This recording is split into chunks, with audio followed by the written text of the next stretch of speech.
पैसे के चक्कर में, टुकड़ों के चक्कर में बिकाऊ होते हैं। वे लोग भौंकने का, काटने का, उनका दिमाग कहाँ चलेगा? जो खालिस्तान की मांग कर रहे हैं, मैं उनसे पूछना चाहता हूँ, मेरे भाई ये बताओ, क्या आपके गुरुओं ने ऐसा किया था? हमारे गुरु हैं, आपके नहीं हैं। जो खालिस्तानी ना, उनके गुरु नहीं है, वे हमारे गुरु हैं। हम मानते हैं उनको कि उन्होंने इस देश के लिए इतनी बलिदान दिए हैं, मुगलों से लड़े हैं, और आप यही खालिस्तान की मांग कर। भगवत मान कहने को तो मुख्यमंत्री है, लेकिन है नचनिया साला, बहुत बड़ा नचनिया है वो। उस पे ऐसे बकचोदी करवा लो कुछ भी। वो कहते ना, जो कॉमेडी करता है वो बकचोदी है। अरे ऐसा प्रशासन चल रहा था, अगर मानो जैसी भी थी सरकार, सही थी कांग्रेस सरकार, वहाँ पे जैसी थी, मतलब ऐसे प्रयास नहीं होते थे। यार बंद लोग पुलिस को मार रहे हैं, फिर थाने को हाईजैक कर ले रहे हैं और पुलिस को अरेस्ट कर लिया इन्होंने।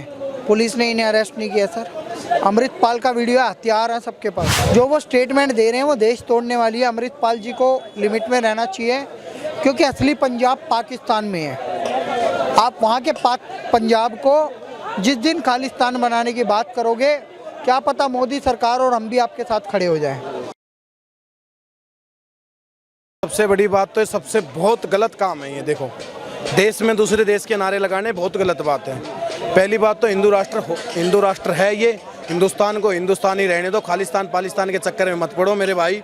पंजाब के कुछ लोग जो मतलब हिंदुस्तानी है, वे अपने आप को हिंदुस्तान के मानते हैं, लेकिन कुछ जो फंडिंग कहते हैं ना, फंडिंग, पैसे के चक्कर में, टुकड़ों के चक्कर में बिकाऊ होते हैं।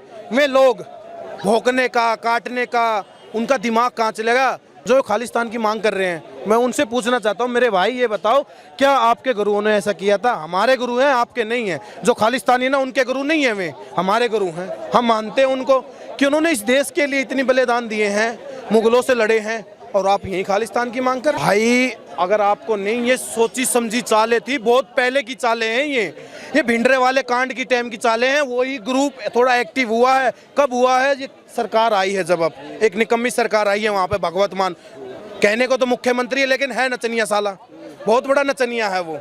उस पे ऐसे बकचोदी करवा लो कुछ भी। वो कहते ना, जो कॉमेडी करता है वो बकचोदी है।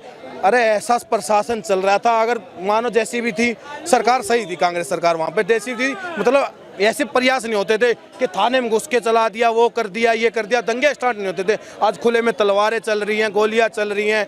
क्या बनाना चाह रहे हैं खालिस्तान? उनके सपने में क्या कहूँ, उन खालिस्तानियों की आज मैं खुल के बोल देता हूँ, अब तक तो शांति से बोल रहा हूँ। अगर 10 या 50, 20 साल या 50 साल लग जियो, अगर खालिस्तान बना के दिखा दियो, उसी दिन इस देश को छोड़ दूंगा जा। ये सबसे बड़ी जबान रही। आप देश को छोड़ेंगे क्यों? छोड़ेंगे क्यों आप? मैं कह तो रहा हूँ उन चीजों के लिए, क्यों मैंने छोड़ना है नहीं, उन पे खालिस्तान बनना नहीं है। चाहे उनकी 20 पीढ़ी आ जाना, अगर जो खालिस्तान बना के दिखा दे तो। कह रहे हैं अगर अमित शाह ज्यादा ऊपर नीचे करते हैं, ज्यादा कार्रवाई चिल्लाते हैं, तो अमित शाह को भी हम छोड़ेंगे नहीं, इंदिरा गांधी की तरह ही उनका हल करें। अमित शाह के बारे में जानते क्या है? 2 तलवार लेके, 2 बंदूकें लेके हैं। असली सरदार से मिलना, पता चलेगा। 2 तलवार लेके जो असली सरदार उसी टाइम तलवार उठाता है जब किसी पर अन्याय होता है। तुम तो जालिम हो, जालिम, बहुत घटिया किस्म के जालिम हो।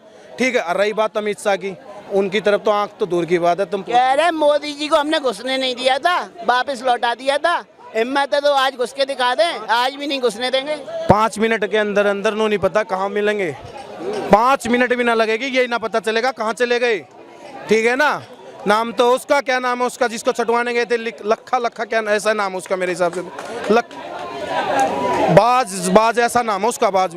अगर जब चाहती सरकार, अगर सरकार 1 मिनट से पहले 5 मिनट के अंदर भीतर सब कुछ गोल करवा देगी उनका, सब कुछ गोल, बिल्कुल खत्म एकदम। खालिस्तान का तो नाम की दूर की बात है, उनका ही नाम नहीं पाएगा, कहाँ चले गए। उन मुख्यमंत्रियों को सोच समझ कहाँ है तुम्हारे स्टेट में ऐसे काम हो रहे हैं, उन चीज़ों के लिए क्या करेंगे वे? उस मुख्यमंत्री से पूछना चाहता हूँ मैं तो। सरकार सेंटर में है, अगर मांग है तो दिल्ली पहुँच के दिखाओ, पता चलेगा। तो क्या एक बार फिर इंदिरा गांधी की तरह मोदी सरकार वहाँ मिलिट्री भेजेगी? अगर पंजाब की जनता बचानी होगी तो सब कुछ करना पड़ेगा, सब कुछ करेंगे। पंजाब की जनता बचानी होगी। चंद टट्टू हैं वे, चंद टट्टू, उनके लिए कुछ भी हो जाए। सरकार कह रहे हैं चंद टट्टू हैं, चंद टट्टू तो नहीं है। जनता का समर्थन मिल रहा है, तभी तो खाने का गिराव हो रहा है। अगर किसी के घर पे दबाव आएगा ना, आपने भी न्यूज चैनलों में भीड़ भीड़ देखी है, मैं आपको बता देता हूँ। अगर तेरे घर पे 4 लड़के हैं, 2 लड़के किडनैप कर लेंगे ना जब कोई, तो उन्हीं का समर्थन करेगा। तेरी मजबूरी हो जाएगी, 2 तो जा चुके हैं, 2 को और वैसे मारेंगे में। तेरी मजबूरियाँ होती हैं भाई, कुछ ऐसी चीजें होती है, बेचारे फंसे बैठे हैं, कुछ कह नहीं सकते। 1000 लोगों की उठाता है, जो आवाज उठाता है उसी को मार दिया जाता है वहाँ पे। 1000 लोगों की जो भीड़ इकट्ठी होती है, आपका कहना है सभी के घर के लोगों को किडनैप कर रखा है। ऐसे काम करते हैं, गुंडा राज बना रखा है उन्होंने तो पूरा। दम है तो हरियाणा में घुस के देख, बीच में तो ना फाड़ दे। खालिस्तान तो अब किया ना था ऑस्ट्रेलिया में किया ना था, खालिस्तान के नारे लगा रहे थे, बीच सड़क में जाके पाड़ के आए थे, बिल्कुल बीच सड़क में वहाँ लगा आए थे। आओ हरियाणा तुम्हारे बगल में है पंजाब के, खालिस्तान तो बहुत दूर की बात है। तुम पंजाब, आप हरियाणा की बात कर रहे हैं, वो तो दिल्ली के लाल किले पे पहुंच गए थे, वो छल कपट, ट्रैक्टर लेके वो छल कपट हरियाणा की जनता जान चुकी है, इनकी छल कपट, इनका छल कपट हरियाणा की जनता उसी टाइम जान गई थी, ठीक है ना। वो छल कपट के चक्कर में अब हरियाणा वाला कोई नहीं आने वाला मेरे भाई। 1980 को दोहराने का प्रयास किया जा रहा है, लेकिन इस देश की जनता अब जागरूक है और अभी झांसे में नहीं फंसेगी। एक व्यक्ति को छुड़वाने के लिए थाने का घेराव और हथियार बंद लोग पुलिस को मार रहे हैं, फिर थाने को हाईजैक कर ले रहे हैं और पुलिस को अरेस्ट कर लिया इन्होंने। पुलिस ने इन्हें अरेस्ट नहीं किया सर। अमृतपाल का वीडियो है, हथियार है सबके पास। ये एक तरीके की देश को अरेस्ट कर लेते हैं और देश का गृह मंत्री मौन बैठता है दिल्ली में। देखिए, गृह मंत्री पे तो मैं टिप्पणी नहीं करूंगा, पहले तो राज्य सरकार पे बात करते हैं। भगवंत मान जी क्या कर रहे हैं, केजरीवाल जी क्या कर रहे हैं। दिल्ली में बैठ के सत्ता तो केजरीवाल ही चला रहे हैं ना पंजाब की। गृह मंत्री तो अमित शाह भी हैं। लॉ एंड ऑर्डर मेंटेन करना स्टेट गवर्नमेंट का काम होता है। पुलिस के घेराव में केंद्र सरकार क्या करे, लेकिन जो वो स्टेटमेंट दे रहे हैं वो देश तोड़ने वाली है। अमृतपाल जी को लिमिट में रहना चाहिए, क्योंकि असली पंजाब पाकिस्तान में है। आप वहाँ के पंजाब को जिस दिन खालिस्तान बनाने की बात करोगे, क्या पता मोदी सरकार और हम भी आपके साथ खड़े हो जाएं। लेकिन भारत में अगर विघटन की बात करोगे, एक और पाकिस्तान बनाने की बात करोगे, तो भाई यहाँ पे हमें नुकसान होएगा। क्योंकि अगर मुझे पंजाब जाना है तो अभी मैं यहाँ से ट्रेन पकड़ता हूँ, बस पकड़ता हूँ, फ्लाइट पकड़ता हूँ। कह रहे हैं मुझे वीज़ा लेके जाना पड़ेगा सर। जब इस देश के लोग हिंदुस्तान को हिंदू राष्ट्र बनाने की मांग कर सकते हैं, तो हम पंजाब को खालिस्तान बनाने की मांग क्यों नहीं करें? कहाँ से हमारी मांग उचित नहीं है? देखिए, उनके पास ना जनमत नहीं है, हिंदुओं के पास जनमत है, सरकार भी है और संसद में सांसद भी। हम लोकतांत्रिक प्रक्रिया की बात कर रहे हैं। किसी भी हिंदू ने बंदूकें नहीं उठाई अभी तक, ना तलवारें उठा के रोड पे उतरा। हिंदू क्या कह रहा है, भाई हम संवैधानिक रूप से सनातनियों को संसद भेजेंगे, सांसद बना के। वो लोकतांत्रिक प्रक्रिया से भारत के संविधान में हिंदू राष्ट्र शब्द डलवा देंगे। भाई देश में इमरजेंसी लगा के इंदिरा गांधी ने भी तो सेकुलर वर्ड डाला था, तो हिंदू राष्ट्र बनने में क्या दिक्कत है। और 2 उदाहरण मैं सरदारों को दे देता हूँ, जो सिख भाई हमारे पथ भ्रमित हो गए हैं। अफगानिस्तान में 5 लाख सिख और हिंदू थे 1971 तक। अब एक भी हिंदू नहीं बचा, एक भी सिख नहीं बचा। ऐसा क्यों? इसका जवाब चाहिए। 0। सारे गुरुद्वारों पे ताले लग चुके हैं, गुरु ग्रंथ साहिब सर पे उठा के वापस आना पड़ा। एक और बात, 27% आबादी पाकिस्तान गई थी जब इस देश का बंटवारा हुआ था, अधर्म मतलब मजहब के नाम पे। जिन्ना ने पाकिस्तान ले लिया, 27% आबादी में से आज 2% बची है। वहाँ सिख नहीं बचे, वहाँ के पंजाब में सरदार नहीं बचे, सारे मुसलमान हो गए। उस पर कब बात करोगे? अमृतपाल सिंह संगठन के अध्यक्ष बोल रहे हैं, नेतृत्वकर्ता बोल रहे हैं, इंदिरा गांधी की तरह अमित शाह भी हमारे मेट्रो में हस्तक्षेप करेंगे तो अमित शाह का भी वही हाल होगा जो 1984 में इंदिरा गांधी का हुआ था। देखो, खून गर्म है, 29 साल का लड़का है, पथ भ्रमित है, और क्या पता ISI से फंडिंग हो रही हो। तो मुझे लगता है कि नशे सुधार के नाम पे अलगाववाद ना फैलाए।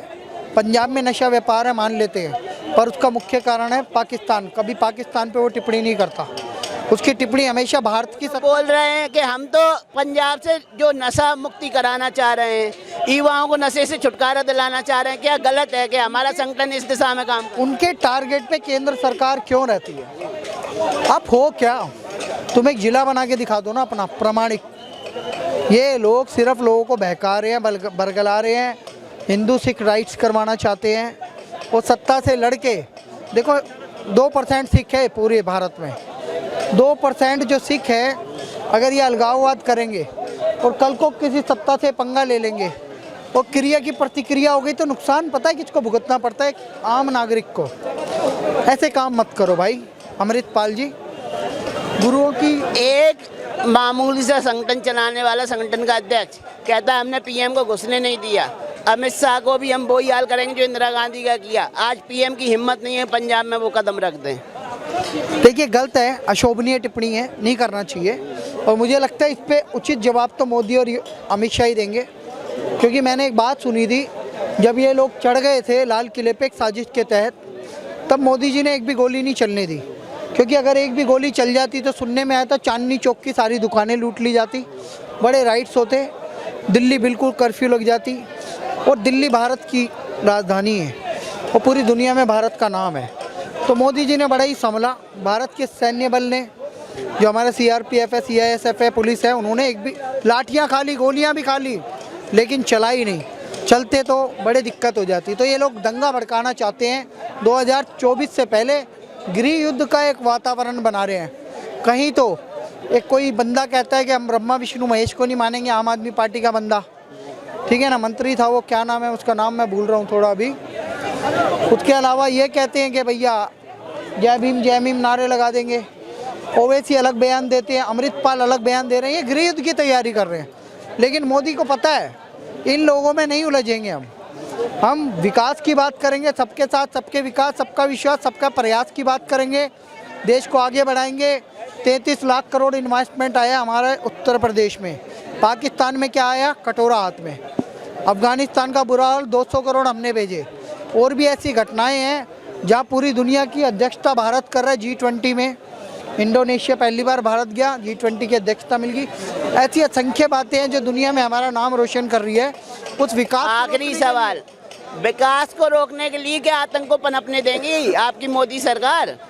आज एक थाने पे हमला करके कब्जा कर लिया जाता है, कल दूसरे थाने पे भी कब्जा किया जाएगा, फिर भी गोली नहीं चलाएगी मोदी सरकार के? गृह मंत्री चुप बैठे रहेंगे, थानों पे कब्जे होते रहेंगे? देखो, गोली चलाने की बात तो मैं कहूँगा नहीं, लेकिन जैसे PFI पे बैन लगा है वैसे इस संगठन पे भी बैन लगे और इनकी NIA जांच करे, इनके सारे हथियार जब्त हो और अमृतपाल को कहाँ से फंडिंग हो रही है, इसकी मंशा क्या है, इसकी जांच हो। और एक और बात जोड़ देता हूँ, अगर मोदी जी और अमित शाह को कुछ करना है तो पंजाब में तुरंत राष्ट्रपति शासन लगा दे, नहीं तो ये लोग माहौल बिगाड़ देंगे।